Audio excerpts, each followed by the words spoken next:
यसरी काम गर्नुपर्छ कतारमा 50 डिग्री 60 डिग्रीको गर्मीमा 50-60 डिग्रीको गर्मीमा काम कसरी गर्नुपर्छ तपाईँहरूले हेर्न सक्नुहुन्छ झाडु हानी मेन रोडमा झाडु हान्नुपर्छ यसरी हेर्न सक्नुहुन्छ हामीहरू यस्तो 50-60 डिग्रीको गर्मीमा काम गरेर विदेशमा पैसा कमाएर तपाईँहरूलाई पठाउँछौँ हामीले यस्तो हेर जङ्गलको छेउ यस्तो रोडमा झाडु हान्नुपर्छ कम गाह्रो छ विदेशमा बसेर पैसा कमाउनलाई सबैजनाले हेरिदिनु होला यसरी बस्नुपर्छ यसरी झाडु हान्नुपर्छ र सबैजनाले हेरेर लाइक कमेन्ट सेयर गरिदिनु होला कस्तो लाग्छ मेरो भ्लग हेरिदिनु होला र साथीहरूले मेन रोडमा काम गरेको बिच रोडमा काम गरेको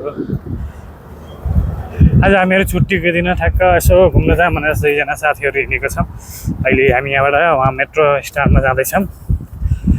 मेट्रो स्ट्यान्डबाट कर्नेस कता हुन्छ कर्नेस साइडमा हुन्छ होला जस्तो लाग्छ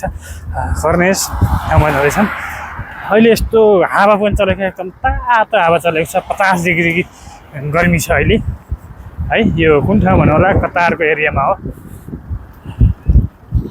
यति राम्रो ठाउँ छ यस्तो बाटो गाडीहरू मान्छे हिँड्ने रोडहरू पनि यस्तै दामी बनाएको छ यति सुन्दर ठाउँ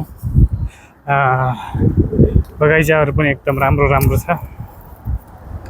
हेर्न सक्छ मान्छेहरूले काम गर्ने ठाउँहरू यो यसरी घाँस काटेको छ